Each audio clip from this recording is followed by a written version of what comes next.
Tunggu, Bro. Ini banyak berupa informasi aja kok.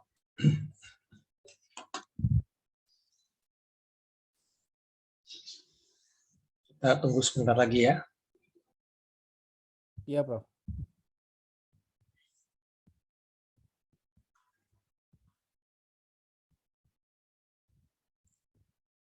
Ini ya ikut semua S3 kedokteran ya? Iya, Bro.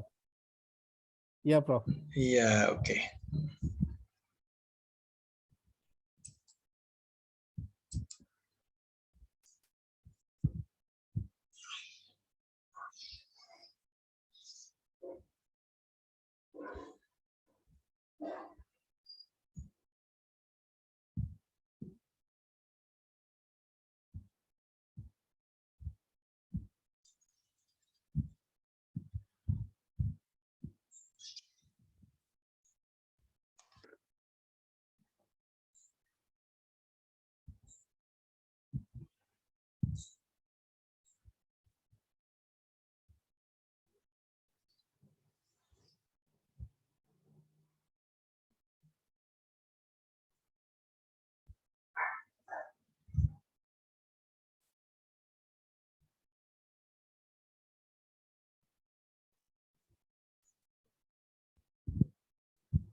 Baik, Selamat kita pagi, mulai. Prof.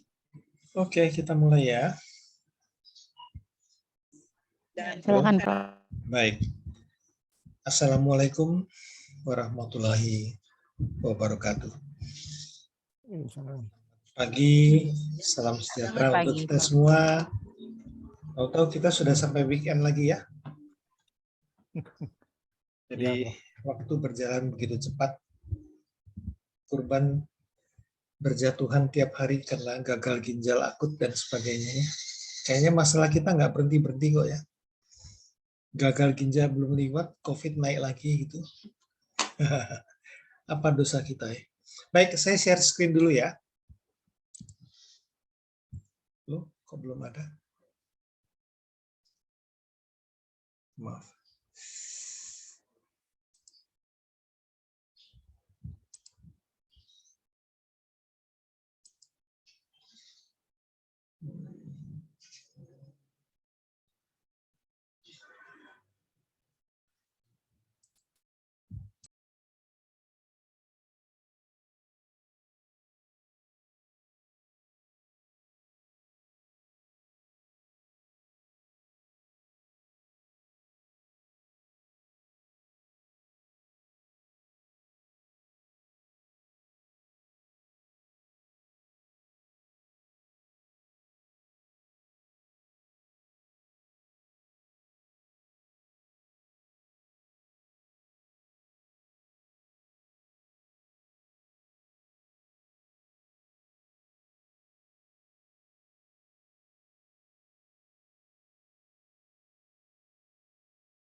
membicarakan dengan saudara-saudara sekalian mengenai alur dan tata caranya, apa saja yang kita harus kerjakan ketika kita minta atau mohon persetujuan komisi etik.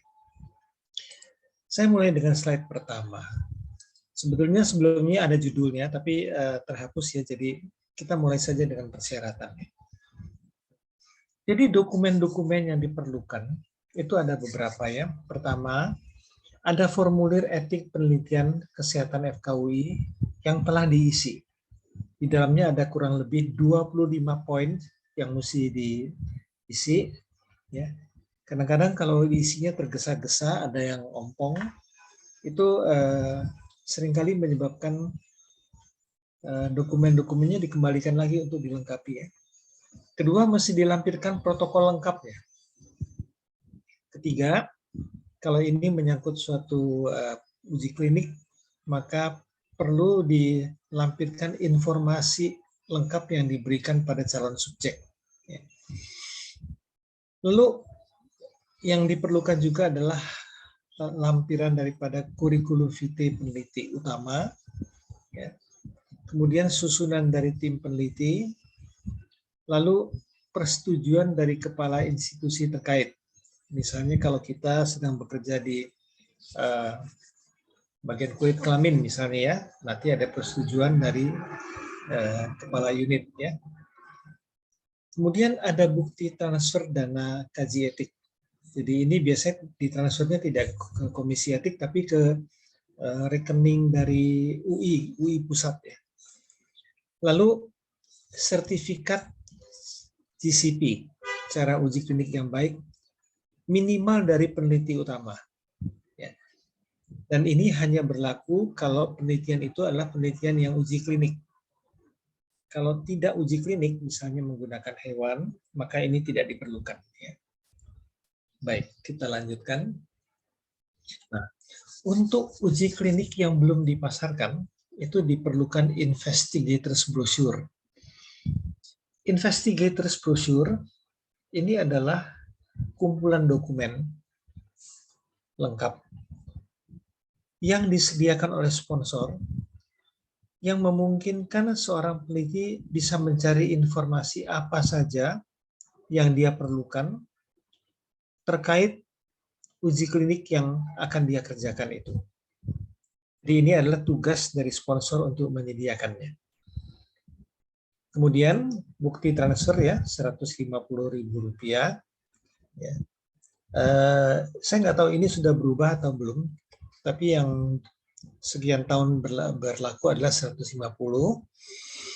Kemudian kalau itu bersponsor, maka bisa sampai 5 juta gitu ya. Tapi yang menentukan ini bukan urusan dari komisi etik. Ini yang menentukan itu adalah dari UI ya. Kemudian dilakukan transfer ke rekening nomor sekian-sekian atas nama UI. Ya. Nah ini bagian pendahuluannya. Nah sekarang alur pengajuannya. Jadi permohonan kaji etik, tambah protokol, tambah dokumen-dokumen yang tadi saya sebutkan itu, ya, disampaikan ke Komisi Etik Penelitian, KEPK, FKUI, RSM. FKUI dan RSM itu mempunyai komisi etik gabungan.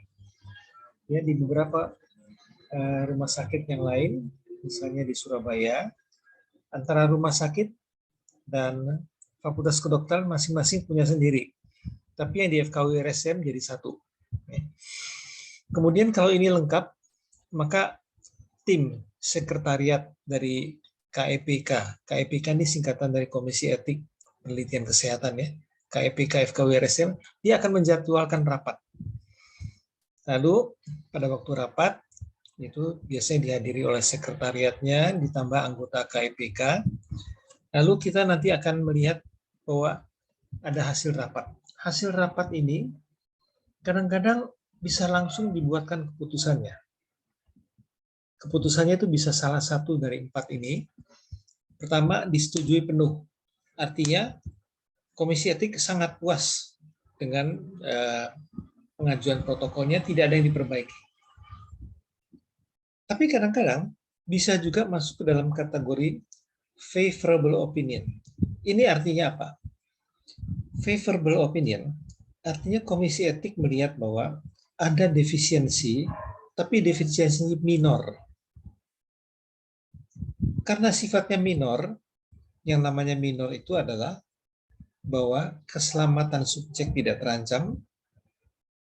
Kedua, validitas hasil penelitian itu dapat dipertanggungjawabkan, tidak terganggu. Ya. Nah, untuk yang demikian ini, walaupun ada defisiensi, komisi etik biasanya bersikap toleran. Jadi, ethical approval-nya diturunkan dulu, dikeluarkan dengan catatan si peneliti nanti harus memperbaiki defisiensi-defisiensi minor itu. Ya. Kadang-kadang bisa juga dinilai ini perlu diperbaiki dulu. Kalau sudah diperbaiki, masukkan lagi. Ya. Nah, yang kemungkinan ketiga ditolak. Kami Komisi Etik FKUI RSCM itu jarang melakukan opsi yang nomor 3 ini. Biasanya jatuhnya di nomor 1 atau nomor 2. Nah, yang keempat juga jarang. Yang keempat ini berlaku untuk suatu penelitian yang telah mendapatkan ethical approval, sedang berjalan, lalu dihentikan di tengah jalan karena ada sesuatu sebab. Misalnya, banyak pasien yang mati mendadak yang tidak terjadi sebelumnya. Ya. Nah, ini bisa dihentikan. Kadang-kadang dihentikannya permanen, kadang-kadang bisa disuspend saja. Dicari dulu sebabnya, diperbaiki, nanti boleh jalan lagi. Kemudian, nanti ada apapun hasilnya, nanti disampaikan secara tertulis oleh Sekretariat KEPK, FKUI RSM kepada si peneliti. Itu kalau langsung dapat dibuat keputusan ya.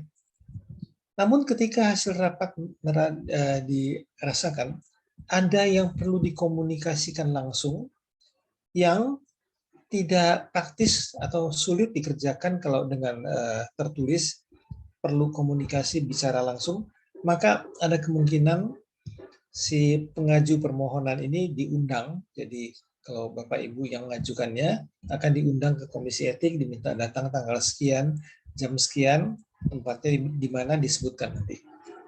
Jadi ini adalah alur secara umum. Ya. Lalu ada pengajuan permohonan kaji etik di FKUI itu secara dilakukan secara online. Ya. Jadi tidak perlu datang ke kantornya. Kantornya itu ada di, kalau kita masuk di FKUI, ada lobi bawah ya. Di lobi bawah itu kita belok ke kanan. Kira-kira jaraknya 10 meter atau 15 meter barangkali. Di situ ada tulisan, ini kantor KEPK FKUI RSCM. Ya. Sudah berpindah entah berapa kali. Ya, jadi seperti kucing beranak gitu ya. Pindah sana, pindah sini, ketika direnovasi pindah lagi dan seterusnya. Tapi mudah-mudahan yang ini sudah tetap ya. Nah, saudara-saudara yang mau mengajukan permohonan kaji etik, tinggal masuk ke situs ini. Ya. Lalu klik Komisi Etik, klik sign up, kemudian ada kotak registration, username. Ya. Ini dibuat oleh peneliti, lalu password dibuat sendiri oleh peneliti, ya. Kemudian ditanyakan email, ya. Kemudian diminta diisi data, full name, identity number, ya, tempat lahir, ya, dan seterusnya dan seterusnya. Tinggal diisi saja, lalu submit. Ya. Selanjutnya kembali ke home untuk minta kaji etik, klik submission. Ya, tinggal diikuti. Nah, ini keterangan yang kantor sekretariat ini sudah pindah ya. Dulu di sebelah kamar jenazah, sekarang pindah ke itu, dekat lobi FKUI ya, lobi bawah. Nah, sekarang mengenai pengisian formulir permohonan kaji etik. Tadi saya sudah katakan bahwa ketika kita nanti akan masuk melakukan pendaftaran, formulir permohonan kaji etik ini disediakan, tinggal kita isi aja. Ya. Nah, sekarang kita lihat apa yang diperlukan di dalamnya. Ya. Kelengkapan dokumennya, Oh ya, kelengkapan dokumennya sudah nanti kita bahas tersendiri ya. Nama spesialisasi, misalnya kita adalah spesialis gizi klinik konsultan misalnya, ya. Lalu jabatannya apa, institusinya misalnya apa, staf pengajar di bagian neurologi misalnya. Kemudian nomor telepon. Ya. Lalu diminta menjelaskan judul penelitian, ditanyakan ini multi center atau tidak. Tinggal kita pilih. Banyak di antara pertanyaan-pertanyaannya ini yang tinggal kita klik saja. Kemudian kalau multi center itu ditanyakan center-center yang berpartisipasi itu di mana saja. Misalnya di Rumah Sakit Fatmawati atau di Rumah Sakit Jantung Harapan Kita, di samping FKUI dan seterusnya. Kemudian jenis protokol awal atau lanjutan. Ya, kalau pertama kali diajukan tentu ini protokol awal, tapi kadang-kadang ada yang merupakan lanjutan dari yang lama.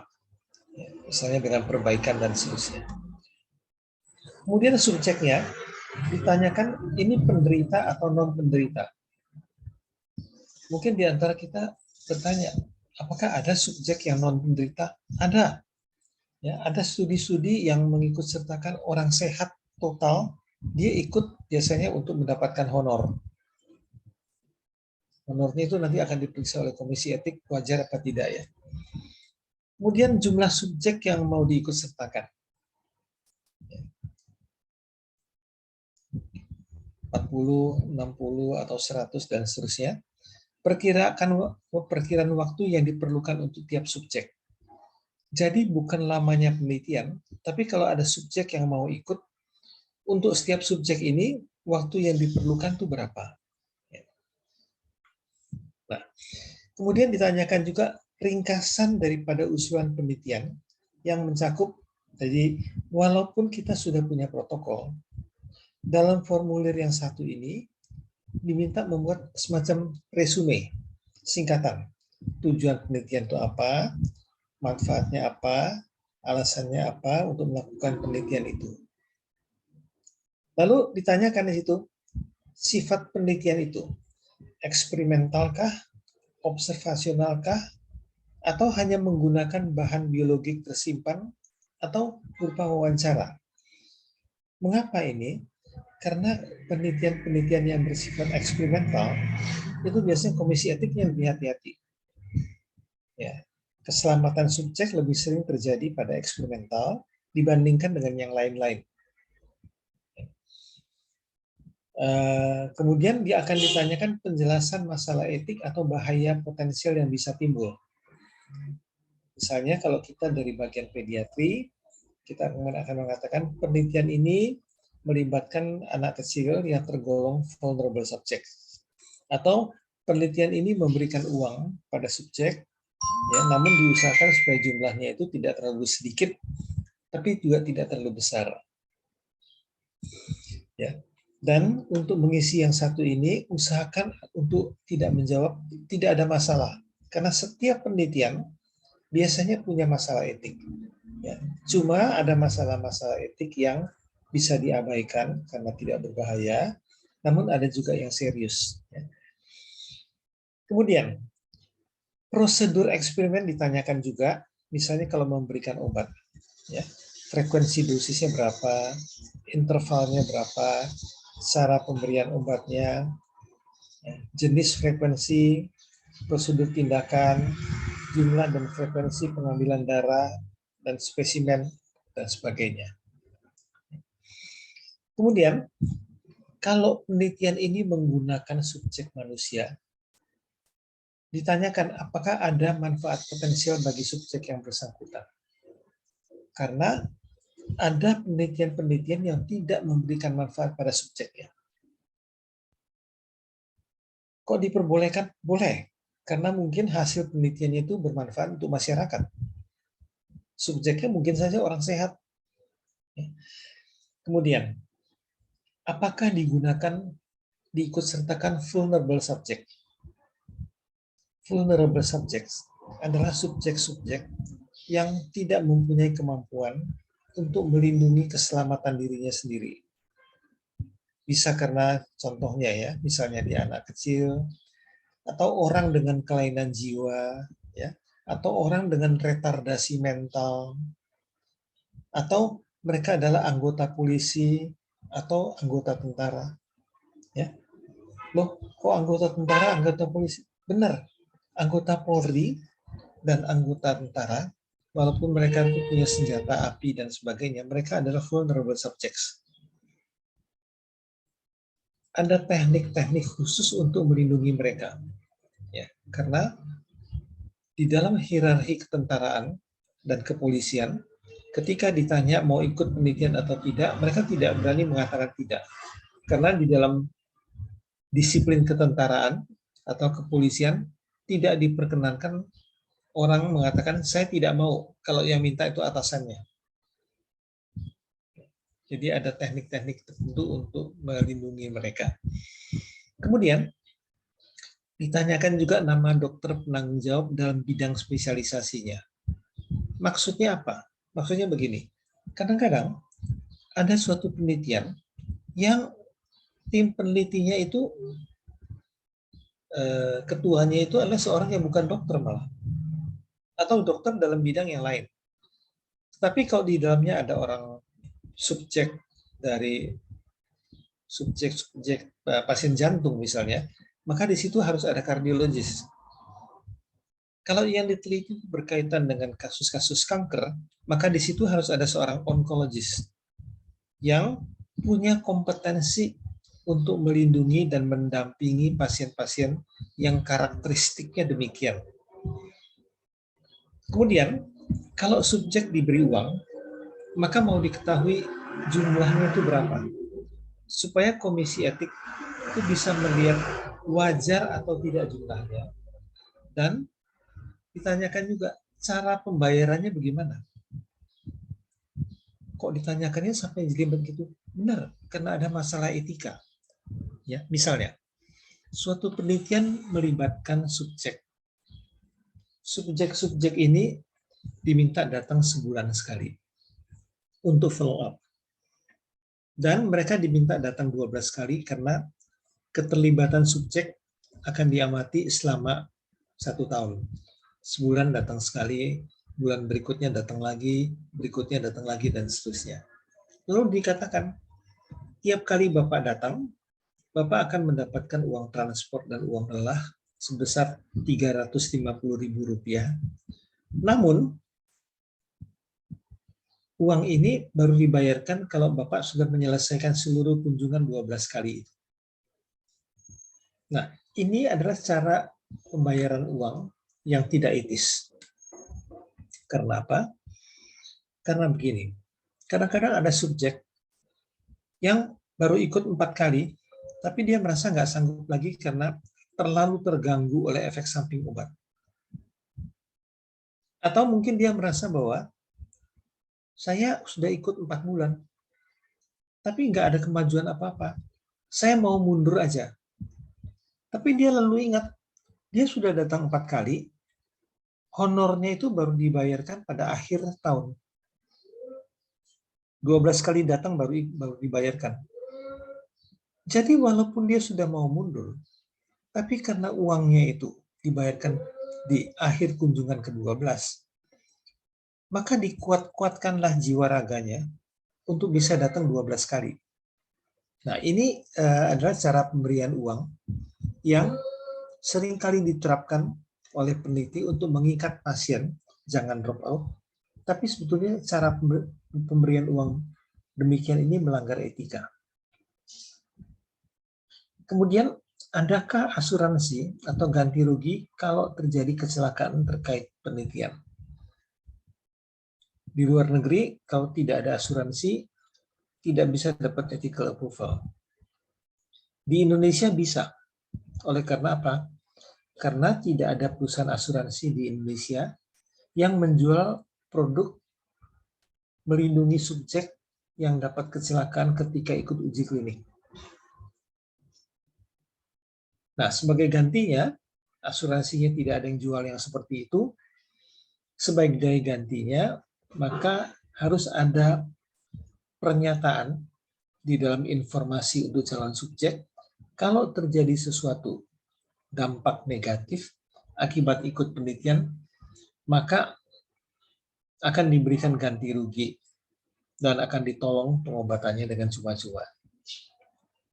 Dan kemudian sertifikat GCP. Sekali lagi, yang GCP ini hanya untuk penelitian yang sifatnya uji klinik. Artinya menggunakan subjek manusia. Nah, kemudian juga ditanyakan nama peneliti utama, sponsornya, kemudian tempat penelitian. Bila menyangkut penelitian tentang obat, maka biasanya ditanyakan nama generiknya, nama dagangnya, dan kelas farmakologi, ya, misalnya anti diabetes, ya, atau NSAID dan sebagainya, ya.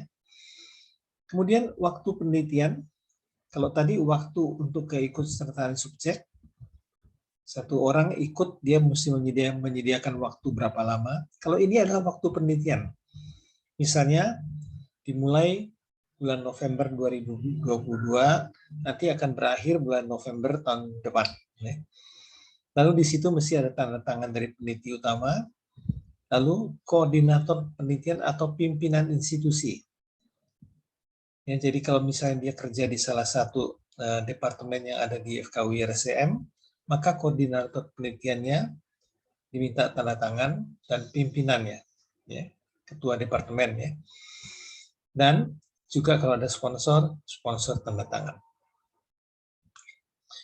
Nah, itu tadi adalah mengenai formulir etik, ya. Kita mohon kaji etik, maka formulir yang satu itu kita lengkapi dulu, sedikit panjang untuk mengisinya, tapi tidak terlalu susah. Kemudian yang lain adalah formulir persetujuan untuk mengikuti penelitian. Ini khusus RSCM. Ada 3 kolom, jenis informasi, ya, kemudian isi informasi yang dilengkapi oleh peneliti, lalu tandai untuk memudahkan peneliti memeriksa kelengkapan informasi yang dibutuhkan oleh komisi etik. Jadi ada sih centang gitu, ya. Jadi ini adalah khas RSCM. Jadi kalau ada peserta-peserta yang S3 yang mau melakukan penelitian tapi tidak dari RSCM, maka yang satu ini nggak usah diisi.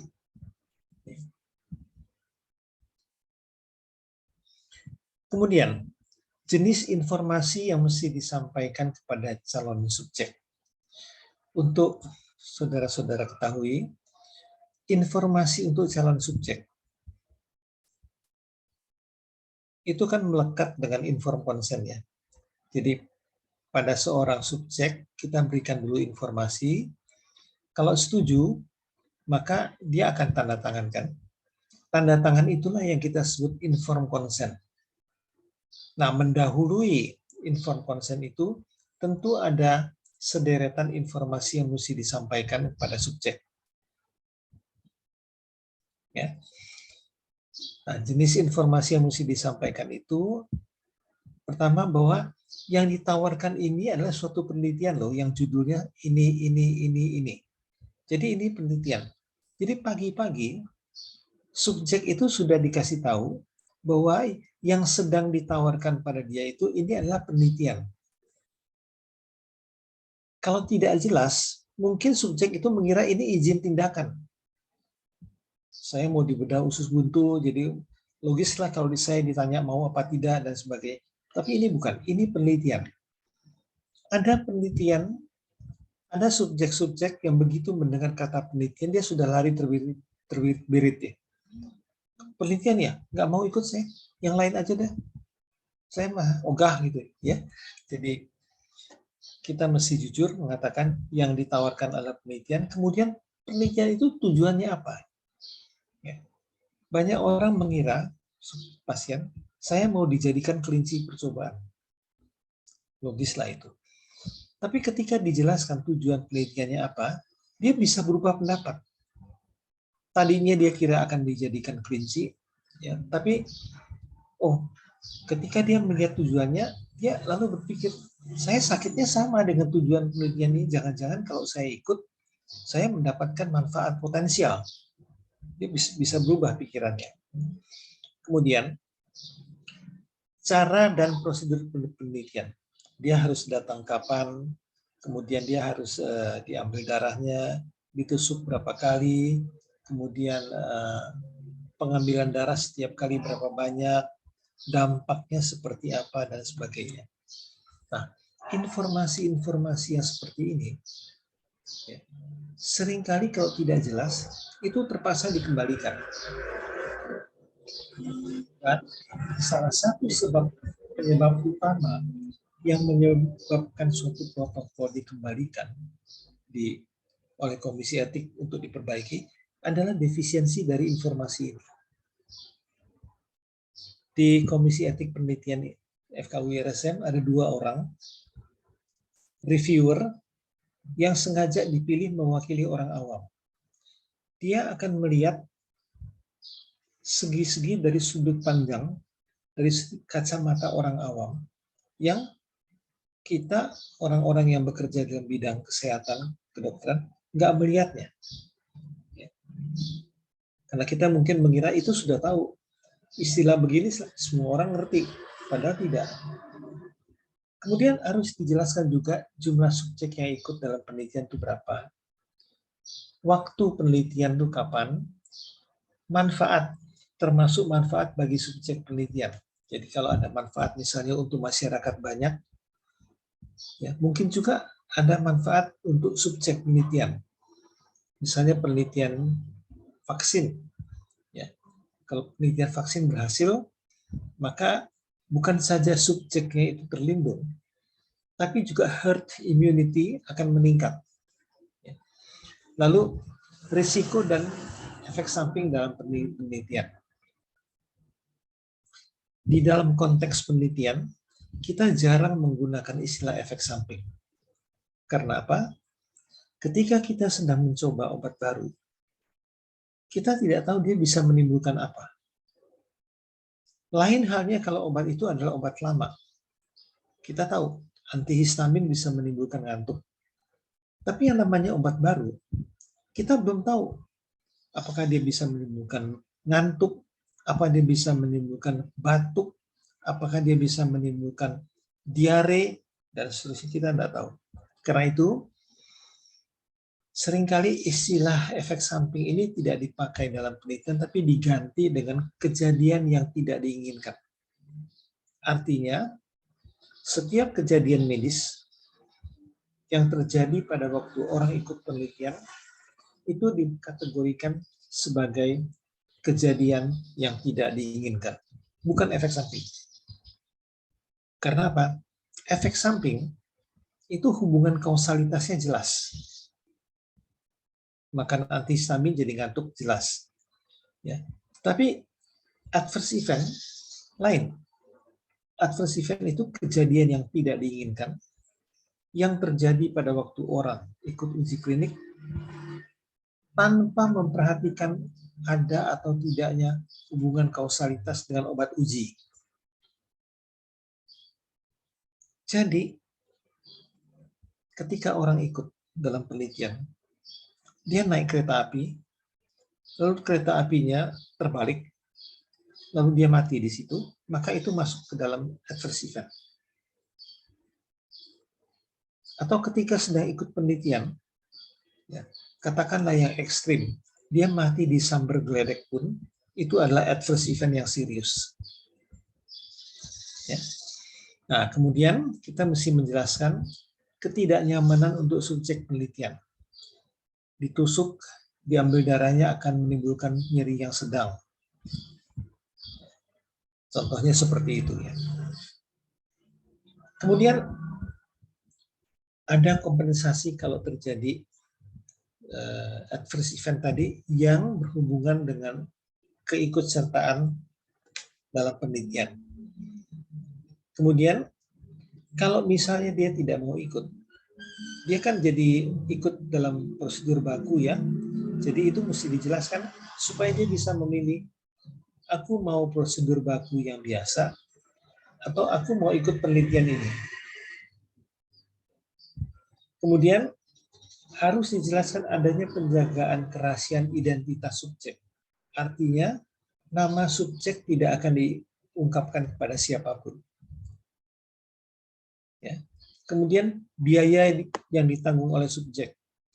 Ini tidak boleh ada, tapi nyatanya dalam beberapa penelitian yang kami kenal, subjek ini disuruh bayar. Nah, ini menjadi sesuatu tindakan yang kurang etis ya.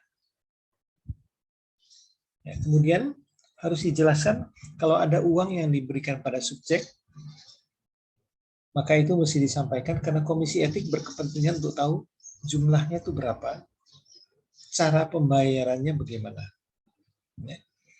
Kemudian nama dan alamat peneliti serta nomor telepon yang bisa dihubungi kalau terjadi apa-apa. Tanda tangan saksi atau wali diperlukan hanya untuk subjek yang buta huruf, yang kesadarannya turun, atau yang mengalami gangguan jiwa, atau yang usianya di bawah 18 tahun. Yang lain tidak usah. Sekarang sedikit mengenai hal-hal yang menyebabkan, kita akan bicara mengenai alur ya, dan tata cara untuk mengajukan permohonan kaji etik. Hal-hal yang menyebabkan terhambatnya penerbitan keputusan kaji etik. 1. Waktunya menjadi lama karena protokol dikembalikan akibat informasi untuk calon subjek dianggap belum memadai. Tujuan penelitiannya tidak dijelaskan atau tidak ada novelty. Jadi penelitian itu semata-mata mengulang sesuatu yang orang sudah tahu. Dan untuk kita pahami bersama, sesuatu penelitian justru menjadi etis karena dia berusaha mengungkapkan sesuatu yang belum diketahui dan itu perlu. Sesuatu penelitian yang menjelaskan hal yang sudah terang-benderang, yang sudah jelas, maka itu menunjukkan penelitian itu tidak etis untuk dikerjakan. Manfaatnya tidak ada, tapi pengorbanan subjek jalan terus. Kemudian metode penelitian itu tidak konsisten dengan tujuan penelitian. Tujuannya demikian, ya, metodenya tidak konsisten atau tidak memungkinkan tercapainya tujuan penelitian. Misalnya, orang mau melakukan penelitian, melihat efektivitas cuci otak DSA, ya. Lalu mau dilihat bisa bermanfaat atau tidak untuk stroke. Desain penelitiannya adalah tidak ada grup kontrolnya. Pasien-pasien yang stroke, yang sudah stroke-nya 2 bulan, diambil, diberi obat sekian lama, atau dicobakan dengan DSA, lalu dilihat efeknya sesudahnya. Tidak ada kelompok kontrol. Hanya ada data sebelum perlakuan dan sesudah perlakuan. Desainnya demikian, disebut desain before dan after. Kadang-kadang disebut juga kuasi eksperimental. Nah, yang demikian ini mesti dilihat ya. Jenis penelitian seperti ini tidak memungkinkan orang menarik kesimpulan. Jadi kalau komisi etiknya bagus, dia akan mengatakan penelitian seperti ini tidak bisa memberikan konklusi. Harus diperbaiki dulu dengan mengikut sertakan kelompok kontrol. Ya. Nah, itulah sekarang yang terjadi adalah kegemparan yang berlarut-larut akibat desain penelitian yang demikian itu. Kemudian menggunakan subjek yang terlalu banyak atau terlalu sedikit. Menggunakan subjek yang terlalu sedikit bisa menimbulkan bias. Andai kata obat A lebih baik dari obat B, lalu subjeknya sedikit, maka yang terjadi adalah seringkali dikatakan obat A sama baiknya dengan obat B karena powernya tidak cukup. Powernya terlalu lemah sehingga menghasilkan kesimpulan false negatif. Sebaliknya, kalau subjeknya terlalu banyak, ini jarang terjadi ya, maka perbedaan-perbedaan kecil yang tidak berbeda bermakna secara klinik bisa menghasilkan perbedaan statistik yang bermakna. Sehingga lahirlah apa yang kita sebut berbeda bermakna secara klinik secara statistik, tapi tidak berbeda bermakna secara klinik. Ini akibat subjek yang terlalu banyak. Lalu pertimbangan risiko manfaat yang kurang baik. Tiap penelitian mempunyai risiko. Kadang-kadang risikonya bisa besar. Ya. Tapi kalau manfaatnya seimbang, syukur-syukur lebih besar, maka komisi etik masih akan mengatakan silahkan jalan, boleh. Asal tidak terbalik ya. Risikonya besar, manfaatnya kecil. Kemudian, institusi peneliti punya komisi etik tersendiri. Jadi ini bisa dikembalikan kalau misalnya komisi etik penelitian di FKUI bekerja, menerima permohonan kaji etik yang datang dari seorang dokter yang bekerja di Rumah Sakit Persahabatan. Maka komisi etik penelitian di FKUI RSCM biasanya akan mengembalikan protokol ini kepada yang bersangkutan dan menganjurkan agar peneliti yang bersangkutan minta ethical approval-nya di komisi etik yang ada di Rumah Sakit Persahabatan.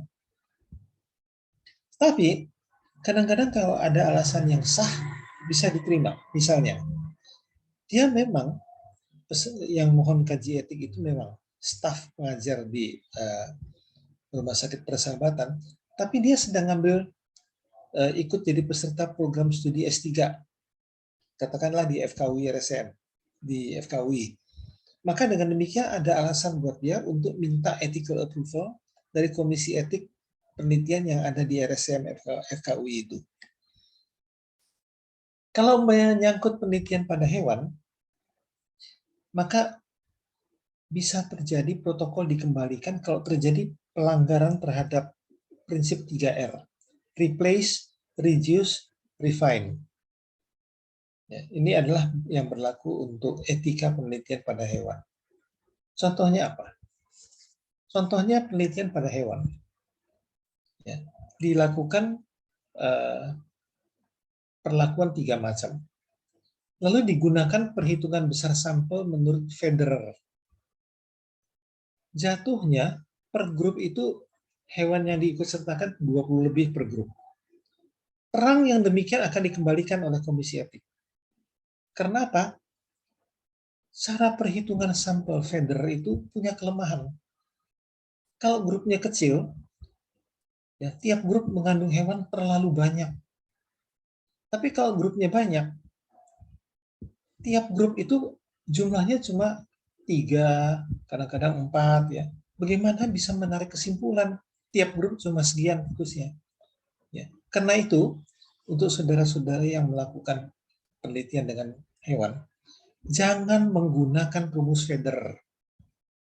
Kita tidak tahu datangnya dari mana rumus itu, seringkali digunakan, dan dasar perhitungannya itu susah diterima. Ya. Jadi, untuk menentukan besar sampel pada hewan, kita ingat, hewan-hewan coba itu, satu sama lainnya itu adalah hampir sama. Variasi antara individunya kecil sekali karena mereka adalah hewan-hewan yang inbred ya, jadi sengaja diternakkan untuk kepentingan penelitian sehingga variasi antar individunya kecil. Karena itu, biasanya kita mengambil angka 6 dengan asumsi dari 6 per grup 6, ya kalau grupnya ada 5, 5 kali 6. Kalau grupnya ada 4, 4 kali 6. Dengan asumsi, kalaupun sampai ada yang mati, 6 turun jadi 5 kan. 5 itu masih bisa dihitung ratanya berapa, standar deviasinya berapa, masih bisa dihitung. Tapi jangan sampai cuma 3. Kalau 3 mati 1, atau tidak ada yang mati pun, 3 itu bagaimana kita bisa percaya menghitung mean dan standar deviasinya? Kalau tiap grup cuma I3. Ya, karena itulah kita mengambil biasanya 6. Ya, dengan demikian masih cukup. Kemudian permintaan perbaikan oleh komisi etik tidak segera direspons. Ini bisa menimbulkan keterlambatan. Ya, minta diperbaiki ini, lalu ditunggu 1 bulan, 2 bulan tidak ada jawaban. Kadang-kadang bisa juga terjadi fenomena saling tunggu. Misalnya, saudara memasukkan permohonan kaji etik. Sudah ditunggu 1 bulan kok tidak ada reaksi apa-apa. Yang terjadi apa? Human error terjadi di situ. Kan di komisi etik itu berlaku semacam fenomena ban berjalan ya. Jadi ada protokol datang, itu dia masukkan ke dalam antrian itu akan diproses, ya, kemudian dinilai dan sebagainya, lalu diberikan jawabannya. Kadang-kadang ada yang tanpa sengaja, ini karena human error itu, ada yang tertelingsut. Jadi dia tidak ikut antrian itu. Akibatnya apa? Saling tunggu. Dan penelitinya marah biasanya. Karena itu, saran saya, andai kata Bapak Ibu memasukkan permohonan kaji etik, 1 bulan belum ada reaksi apa-apa, jangan segan untuk datang ke kantor atau menelpon, menanyakan bagaimana sampai di mana proses kaji etik protokol yang saya ajukan itu. Ya. Kadang-kadang bisa jadi lama karena komisi etik terpaksa mengundang peneliti untuk mendengarkan penjelasan langsung. Kadang-kadang bisa juga jadi lebih lama karena mengundang narasumber dari luar dulu. Komisi etik tidak ada yang menguasai masalah yang dipersoalkan. Ya. Radio nuklir misalnya, terpaksa mencari narasumber dulu. Ya. Atau ada libur panjang atau permintaan kaji etik yang melonjak. Pada waktu COVID, permohonan kaji etik itu melonjak karena banyak orang mau meneliti mengenai COVID itu. Atau pada libur akhir tahun, ya, kita bikin rapat pun nggak ada yang datang. Ya. Jadi ini adalah beberapa faktor yang bisa menyebabkan terjadinya kelambatan dalam proses kaji etik. Yang normal waktunya adalah 3-4 minggu sudah lahir ethical approval. Ya. Jadi kalau lebih dari 4 minggu belum ada kabar berita apapun, jangan segan untuk datang menanyakan kepada petugas sekretariat kami. Ya. Ini kalau mau ditanyakan bisa telepon ke nomornya. Ya. Nah, hal-hal yang perlu diperhatikan dalam menyusun informasi untuk calon subjek. Ini juga sering menjadi penyebab mengapa suatu protokol penelitian terpaksa dikembalikan dulu karena informasi untuk calon subjek ini tidak disusun dengan cukup baik ya. Ini adalah elemen dasarnya yang ditawarkan oleh penelitian, tujuannya apa ya. Tadi sebagian sudah saya jelaskan di sini ya. Kalau misalnya ada kemungkinan dia mendapatkan placebo, itu tidak boleh disembunyikan. Subjek mesti tahu bahwa dia punya peluang juga untuk mendapatkan obat yang tidak mempunyai khasiat apa-apa. Kemudian risiko potensial dan rasa tidak enak, ada manfaat langsung apa tidak, lalu prosedur alternatif tadi. Ya. Jadi kalau dia tidak mau ikut, dia dapat perlakuan baku kan, seperti apa, supaya nanti dia bisa bandingkan, saya mau yang mana. Lalu ada penjagaan kerahasiaan data, kompensasi, sudah saya uraikan semua. Jadi ini nomor 9 belum ya. Kadang-kadang ada penelitian yang subjeknya itu kalau mau mundur, dia tidak boleh mundur mendadak. Misalnya, dia ikut dalam suatu penelitian di mana dia diberikan kortikosteroid dosis tinggi dalam waktu lama. Kemudian kalau dia mau berhenti, mestinya dikasih tahu, karena dia sedang ikut penelitian yang seperti itu, kalau mau berhenti, tolong kami diberitahu supaya kami persiapkan agar Bapak Ibu bisa berhenti dengan selamat dan aman. Kalau tidak, dia mungkin, aku berhenti aja. Aku ngilang begitu saja. Dan dia nggak tahu bahwa ada obat-obat tertentu yang tidak boleh dihentikan mendadak. Nah, elemen tambahan perkiraan seluruh subjek ya. Kemudian kadang-kadang perlu diberitahukan bahwa subjek bisa dikeluarkan dari penelitian. Biasanya dikeluarkan itu kalau si peneliti melihat kalau dia ikut terus akan makin berbahaya, kondisinya makin mundur. Kemudian juga bahaya kalau mengundurkan diri dadakan, itu sudah tadi ya. Kemudian juga kalau terjadi kecelakaan akibat ikut dalam penelitian, maka itu tidak di-cover oleh asuransi kesehatan yang biasa. Ya, tapi itu akan di-cover oleh sponsor atau asuransi yang khusus ada untuk penelitian itu. Lalu kalau ada insentif, maka harus diberitahukan jumlahnya berapa, ya, lama waktu yang diperlukan untuk partisipasi, lalu ada rencana pemusnahan sisa bahan biologi atau boleh disimpan.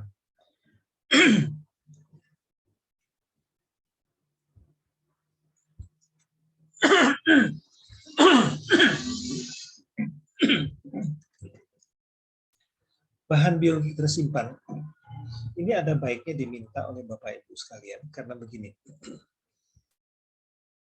Seringkali ketika kita melakukan penelitian, ada sisa darah, ada sisa urin, yang kalau tidak dimanfaatkan, dia menjadi barang yang akan dibuang.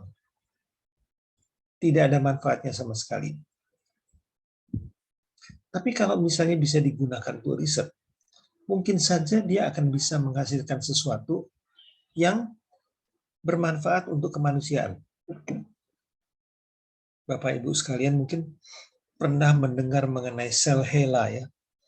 Sel HeLa ini diambil dari seorang perempuan di Amerika tahun 50-an, 51 kejadiannya. Dia menderita benjolan di bawah perut.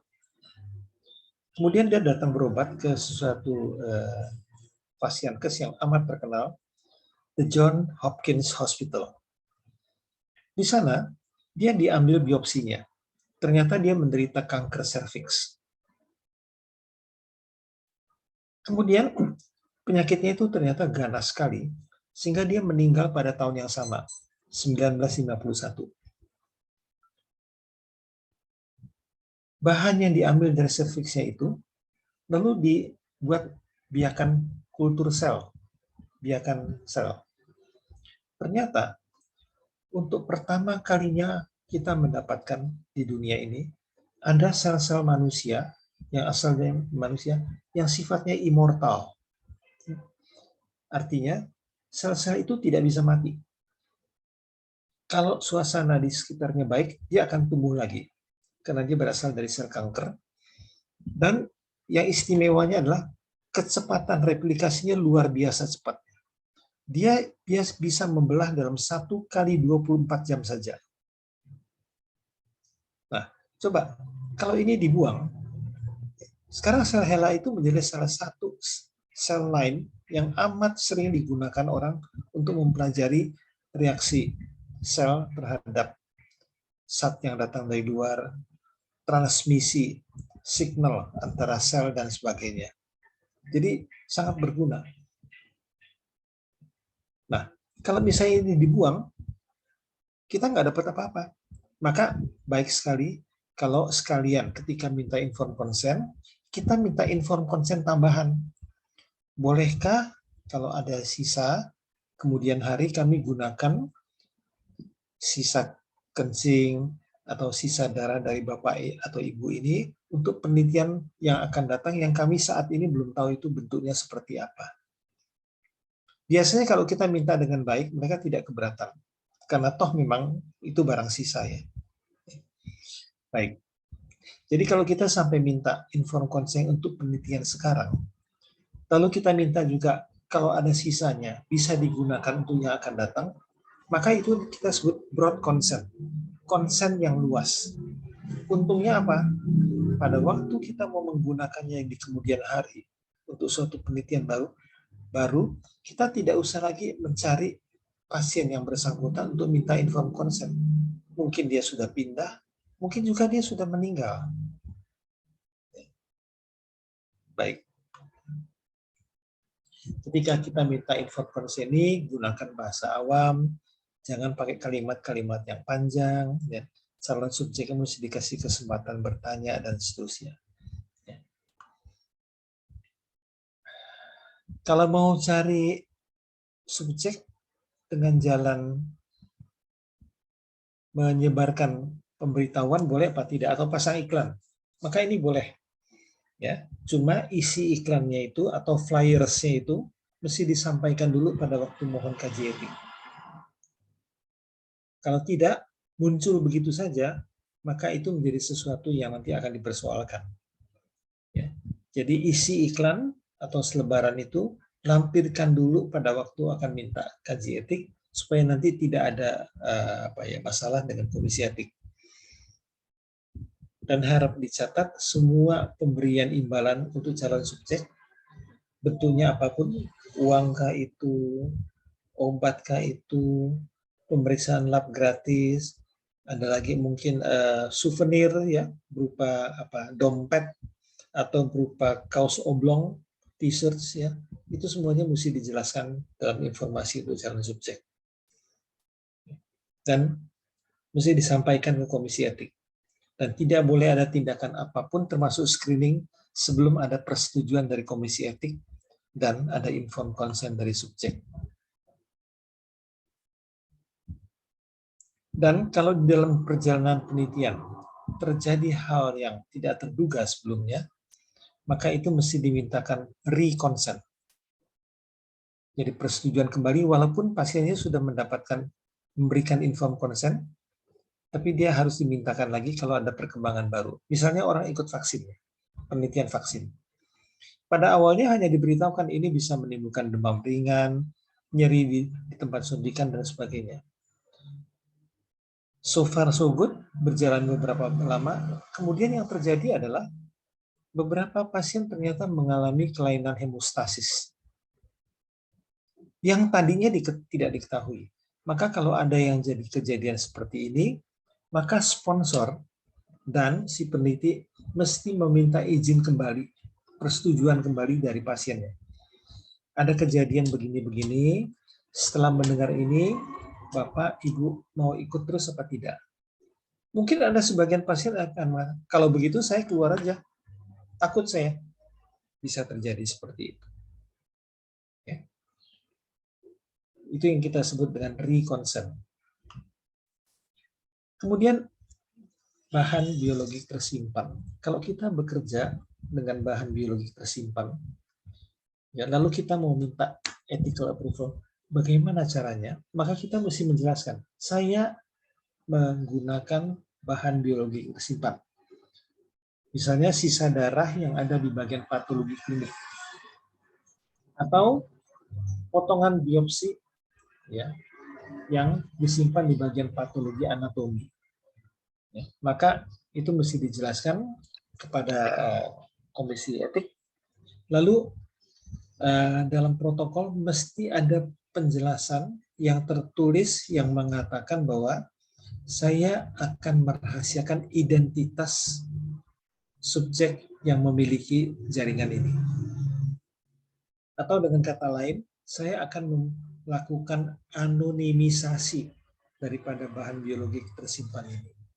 Dengan demikian, komisi etik itu tahu bahwa si peneliti ini mengerti mengenai penjagaan kerahasiaan data identitas subjek. Tapi kalau dia tidak tahu, kembali ini akan dikembalikan dulu protokolnya untuk diperbaiki.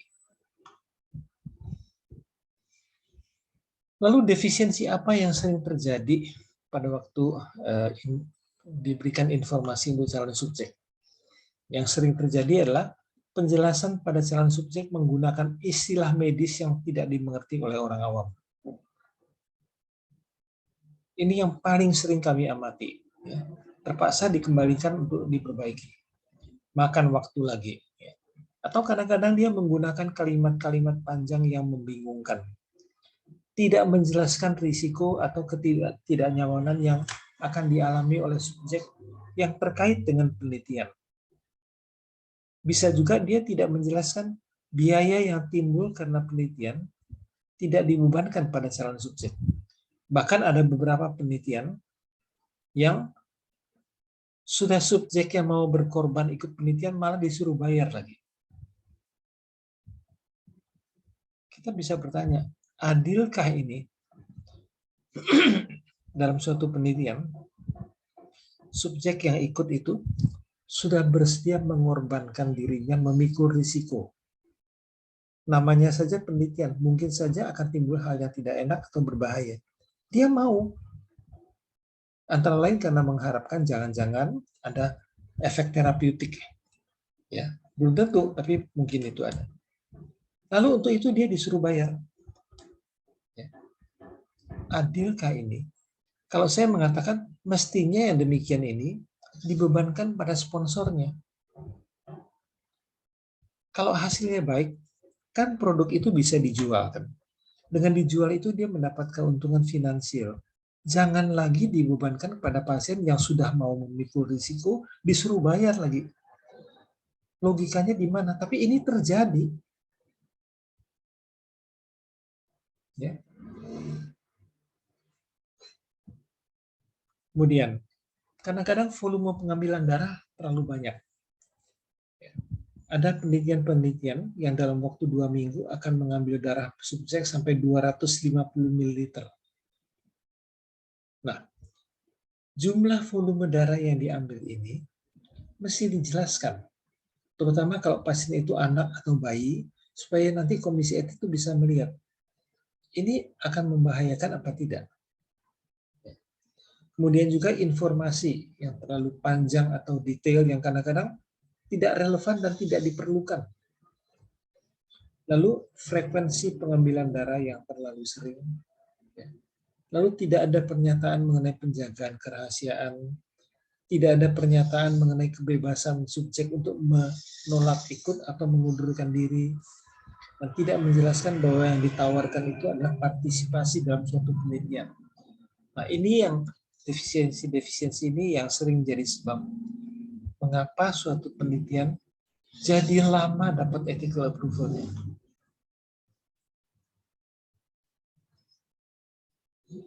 Nah, ini dengan demikian, informasi-informasi yang tidak memenuhi syarat untuk calon subjek harus diperbaiki, dan ini akan makan waktu lagi.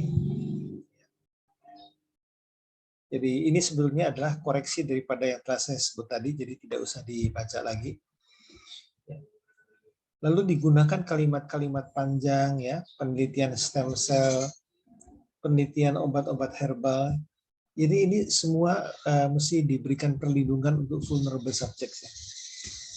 Stem cell ini seringkali pasien-pasiennya adalah pasien-pasien yang katanya tidak punya pilihan lagi, ya, no options. Ya. Jadi dia dalam keadaan terjepit sehingga seringkali terpaksa dia mengiyakan. Kemudian penelitian obat tradisional yang tidak dikenal bahayanya, menggunakan subjek vulnerable untuk menjawab pertanyaan penelitian yang bisa dilakukan pada subjek yang non-vulnerable.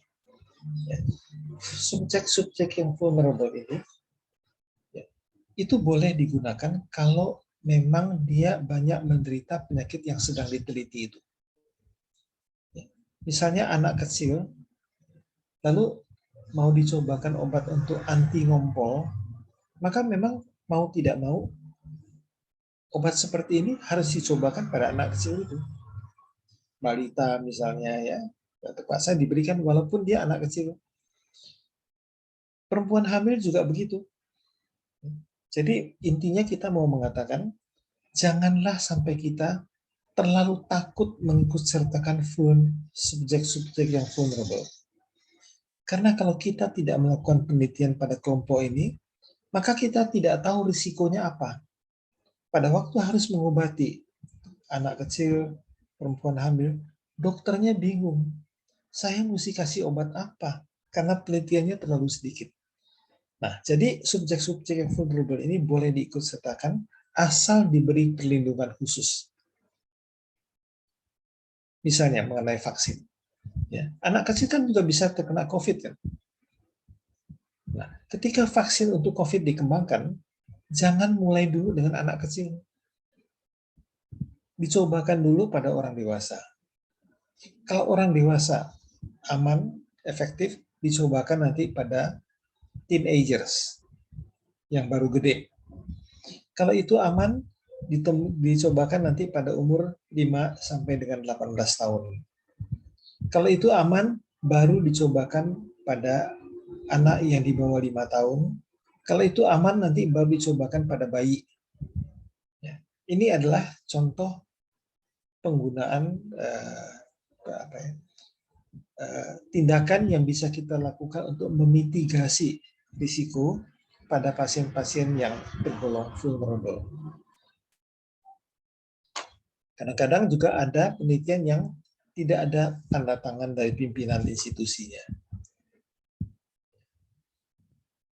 Kemudian kalau ada konflik of interest, maka biasanya kita tidak melakukan, kita panggil penelitinya untuk dicarikan jalan keluarnya.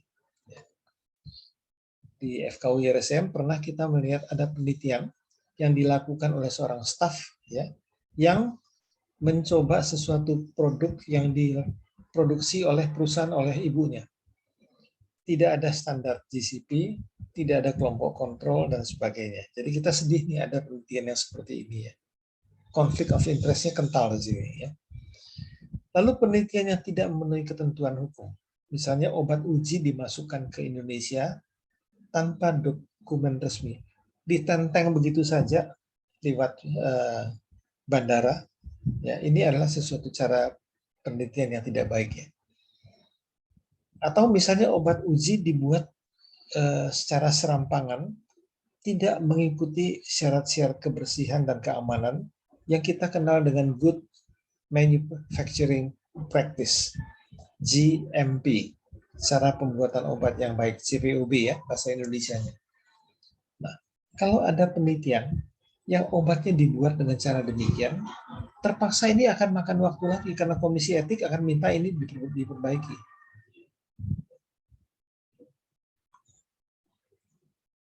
Ini juga memberi uang pada subjek, tapi tidak dijelaskan jumlahnya berapa. Ya. Kemudian tidak dijelaskan kalau terjadi kecelakaan, timbul dampak negatif, itu akan ditanggung oleh siapa. Ya. Kalau terjadi cedera juga begitu, atau jumlah subjek yang terlalu besar atau terlalu kecil. Ya. Ini yang mengenai hewan, sudah saya ulas tadi. Jadi, satu grup ditentukan 6 ekor, ya, jangan pakai rumus Federer. Ya.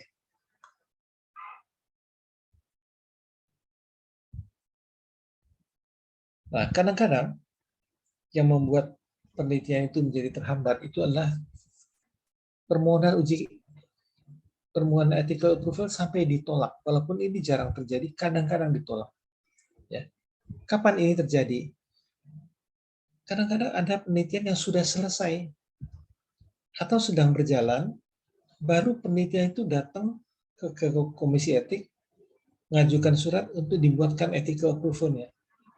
Nah, komisi etik FKUI RSM tidak pernah akan memberikan ethical approval yang sudah selesai atau yang sedang berjalan. Ajukanlah itu sebelum penelitian itu dimulai. Atau kadang-kadang terpaksa ditolak karena pertimbangan risiko manfaat yang amat jomplang. Kalau sedikit masih bisa diperbaiki biasanya. Ya, yaitu dengan menekan risikonya dan meningkatkan benefitnya. Tapi kalau jomplangnya, berat sebelahnya sudah terlalu berat, terlalu banyak, maka tidak bisa diperbaiki lagi. Ya. Atau tidak cukup upaya mitigasi risiko. Atau kalau tujuan penelitian tidak bisa tercapai dengan metodologi yang mau dikerjakan. Misalnya, mau membuktikan suatu obat aman dan efektif, tapi berdasarkan studi observasional, ya terang tidak mungkin lah ini. Atau kalau misalnya ada konflik of interest. Nah, lalu apakah kita yang memajukan permohonan kaji etik itu akan diundang oleh komisi etik? Jawabannya 95% pembahasan protokol tidak memerlukan kehadiran atau penjelasan langsung dari peneliti. Komisi etik biasanya bekerja berbasis dokumen. Kalau dokumen-dokumennya sudah jelas, dia bisa nanti bekerja dari berbasis itu, kemudian berkomunikasi via internet. Nah, 5% peneliti yang diundang tertulis ya oleh Komisi Etik, kalau ada hal-hal sebagai berikut. Ada hal yang perlu diklarifikasi secara temu muka. Tidak bisa lagi dengan chat. Ya. Ada ketidakjelasan dalam metodologi, ada ketidakjelasan mengenai uraian risiko manfaat, atau ada ketidakjelasan mengenai perlindungan khusus untuk subjek yang vulnerable. Kemudian, ethical approval. Untuk penelitian multicenter yang sudah mendapatkan ethical approval dari institusi lain, maka Komisi Etik Penelitian FKUI RSN biasanya melakukan endorsement. Sepanjang dia yakin bahwa ethical approval itu dikeluarkan oleh Komisi Etik yang punya standar kerja yang baik. Saya ambil contoh ya, ada penelitian mengenai obat kardiovaskular. Katakanlah obat antiaritmia. Peneliti utamanya ada di Rumah Sakit Jantung Harapan Kita. Lalu RSCM FKUI ikut sebagai tempat penelitian, salah satu tempat penelitian. Di samping itu adalah yang ikut di situ adalah katakanlah Rumah Sakit Cikini atau Rumah Sakit Koja gitu ya, ikut di situ. Maka kalau di FKUI RSCM kami tidak akan melakukan kaji etik lagi. Kalau prinsipal investigatornya ada di Rumah Sakit Jantung Harapan Kita, dan dia sudah mendapatkan ethical approval, dan kami tahu Komisi Etik yang bertugas atau yang bekerja di Rumah Sakit Jantung Harapan Kita itu mempunyai kualitas kerja yang baik. Karena itu tidak lagi dikaji. Langsung diberikan ethical approval karena kita sudah tahu track record cara kerja Komisi Etik Penelitian yang ada di Rumah Sakit Jantung Harapan Kita itu kerjanya bagus. Kecuali kalau kita tidak yakin ada peneliti utama yang kerja di rumah sakit yang kualitas Komisi Etiknya tidak diketahui dengan baik ya, mungkin akan dikaji kembali. Kemudian ada penelitian-penelitian yang sebetulnya tidak perlu mendapatkan ethical approval. Misalnya, mau meneliti mengenai pola kepekaan kuman yang diisolasi dari rumah sakit. Jadi nggak melibatkan subjek manusia, ya, hanya mau tahu pola kepekaan kuman yang diisolasi dari rumah sakit. Ya, bahannya diambil dari usapan swab dari ruang bedah, dari ICU dan sebagainya ya. Nah yang demikian ini kan tidak menyangkut subjek manusia ya. Nah, bagaimana sikap kita?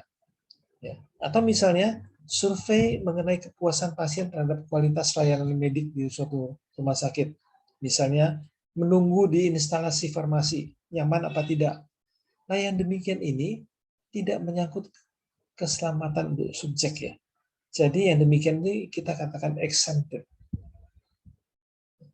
Tapi surat ini tetap diperlukan karena kalau tidak ada surat dari Komisi Etik yang menyatakan ini exempted, maka pada waktu publikasi biasanya seringkali ini ditanyakan oleh editor majalah sehingga si penulis jadi bingung. Kalau nggak ada surat kami nggak terima loh katanya. Jadi terpaksa dibuatkan surat, bukan terpaksa ya. Dibuatkanlah surat yang menyatakan penelitian ini dinilai oleh Komisi Etik tergolong exempted karena tidak melibatkan subjek manusia. Baik. Kemudian kadang-kadang kalau penelitian kita ditolak dan kita merasa ada keberatan, harusnya diterima, maka kita boleh mengajukan keberatan. Boleh mengajukan appeal. Jadi dibuatkan surat dulu, kami minta waktu untuk mengajukan banding. Komisi Etik yang baik biasanya akan memberikan kesempatan ini, karena ini merupakan hak daripada si peneliti ketika protokolnya ditolak. Baik, saya kira itu yang saya bisa sampaikan mengenai permohonan ethical approval, tata caranya bagaimana, kemudian kesulitan-kesulitan apa, dan hambatan-hambatan apa yang bisa menyebabkan ethical approval turun terlalu lambat. Ya. Jadi kita masih punya waktu, kalau saudara ada komentar, ada pertanyaan gitu ya, silakan nanti kita bahas bersama. Baik.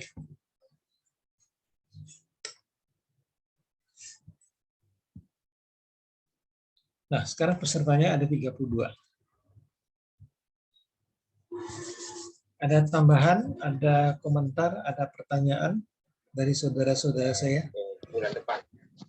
Maaf, Prof. Ya. Izin bertanya. Ya. Kalau tadi ada dijelaskan untuk pengurusan etik itu ada sertifikat GCP. Ya. Saya ingin bertanya apakah untuk yang sertifikat GCP itu ada rentang waktunya? Contohnya misalnya sertifikat GCP saya dari tahun 2014. Apakah itu masih tetap bisa dipakai atau harus dengan sertifikat yang baru, Prof? Ya, peraturannya tidak ada, tapi secara umum itu dianggap 3 tahun. Oh, Ya. Kalau saya sih pribadi, ya, menganggap bahwa biarpun sudah lama, lebih dari 3 tahun, tapi kalau orang itu kerjanya meneliti terus, ya, nggak lupa lah itu. Ya kan? Kecuali kalau dia dapat sertifikat GCP tidak pernah diterapkan, tidak pernah dipakai, maka itu bisa menjadi masalah. Iya, Prof. Jadi kalau misalnya untuk penelitian saya ini misalnya mau mengajukan kaji etik misalnya Prof di tahun 2024 lah misalnya Prof. Kan sertifikat GCP saya dari tahun 2014. Walaupun memang penelitian memang selama ini melakukan penelitian tetapi tidak rutin, Prof. Jadi apakah dari Prof sendiri, apakah saya harus mengambil kembali sertifikat GCP yang baru atau bagaimana, Prof? Nah, dulu mintanya diperolehnya dari institusi yang mana? Dari UI, Prof. Dari UI? Iya, Nah, iya. Nah, dari UI itu biasanya datang dari CRSU ya. Clinical Trial Study Unit, ya. Datang saja ke sana membawakan bukti bahwa ini loh saya punya sertifikatnya loh, dari yang ngeluarin adalah Bapak loh gitu ya. Dan ini pekerjaan saya sehari-hari adalah seperti ini ya. Apakah saya bisa dapat renewal apa tidak? Oh iya Prof. Ya. Iya. Kan kalau dia bilang, oh iya ini kalau begini boleh karena batas waktunya lalu ada bukti-buktinya ikut penelitian sekian lama, mungkin saja dia akan mengatakan bisa. Oh iya. Buatkan gitu ya. Nah, iya, tapi kalau ya jadi seperti itu. Iya. Terima kasih, Prof. Ya. Tahu tempatnya nggak? Di gedung IMERI dia. Iya, Ya. Prof. Nah, di gedung IMERI di bagian depannya itu tanyakan gedungnya bagian CRS itu di lantai berapa gitu. Oh iya. Iya, Prof. Oke. Iya, baik. Terima kasih, Prof. Oke. Ada lagi?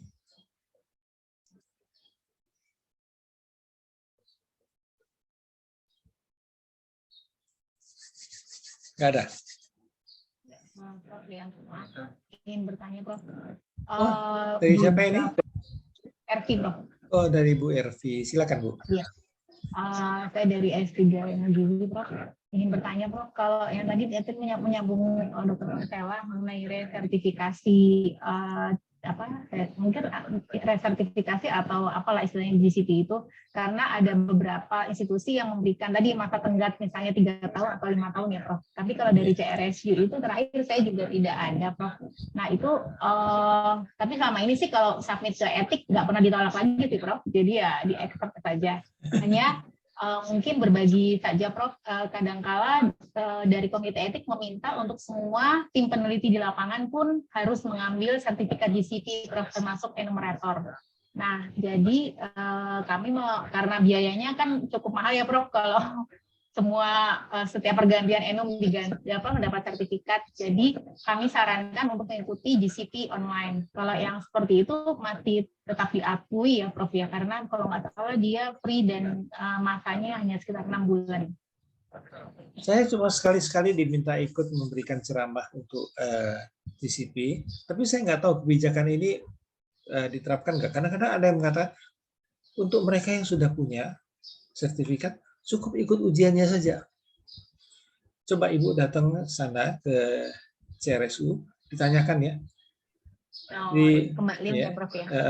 Saya sudah punya gitu, apakah bisa saya ikut ujian aja? Saya nggak tahu kebijakan ini karena saya bukan orang dalam, hanya salah satu tenaga yang diminta. Narasumber ya. Ya, baik, terima kasih, Prof. Kemudian saya ada pertanyaan lagi kedua, Prof. yang ini terkait dengan apa namanya? Terkait dengan responden, ya. Jadi misalnya begini, Prof. Dalam beberapa bukan poin pertanyaan, mungkin dari sponsor ya, lebih terkait menanyakan mengenai asuransi, atau mungkin etik juga beberapa kali menanyakan insurance untuk responden ini seperti apa, apakah disediakan dalam penelitian atau tidak. Nah, dalam beberapa penelitian itu sponsor ada yang concern dengan asuransi ini, Prof, dan bersedia memberikan budget untuk asuransi. Misalnya, apakah sudah ikut BPJS atau belum? Kalau misalnya belum, berarti harus didaftarkan. Nah, tetapi ternyata ketika kami mengurus ke BPJS itu ada masalah kalau dalam satu keluarga tidak ada yang tidak terdaftar, maka semua harus didaftarkan, seperti itu, Prof. Nah, sedangkan yang menjadi subjek misalnya hanya 1 orang gitu, Prof. Nah, itu akhirnya kami bingung sih menjawab pertanyaan sponsor, karena kalau dari mereka kan hanya mau menanggung satu responden saja, tapi kebijakan BPJS itu berbeda. Kemudian coba submit atau menanyakan ke swasta asuransi lain gitu ya, Prof. Itu juga terkait kendalanya terkait di administrasi. Tapi ya kadang-kala reviewer etik ada yang accept dengan catatan informasi tersebut, tapi ada juga yang tetap menanyakan karena ada jaminan asuransi kalau misalnya terjadi sesuatu AE atau SAE kepada pasien. Akhirnya kami coba menceritakan bahwa kalau terjadi AE SAE SOP-nya seperti ini, dan ada study site physician dan juga DSMB yang juga berprofesi sebagai dokter dalam penelitian. Itu sih mungkin, Prof. Apakah itu solusi? Beberapa oke, tapi beberapa tetap ada yang menanyakan masalah insurance. Terima kasih, Prof. Yang biasanya berlaku di luar negeri, Bu, ya. Kalau orang ikut penelitian, lalu kan ada risiko ya, bahwa dia mendapat kecelakaan dan sebagainya. Karena ini kan namanya juga penelitiannya. Sangat tidak etis kalau itu dibebankan pada BPJS. Kalau kita punya mobil, Bu, ya, lalu kita ikut asuransi. Asuransi itu mengcover kalau kita di jalan diserempet motor yang biasa terjadi begitu ya, penyok dan sebagainya. Oke, itu memang premi yang kita bayar itu adalah untuk itu. Tapi andai kata kita ikut asuransi, lalu ikut balap. Dalam balap itu mobil itu terbalik. Saya tanya pada Ibu, wajar apa tidak kalau kita minta ganti pada asuransi tadi?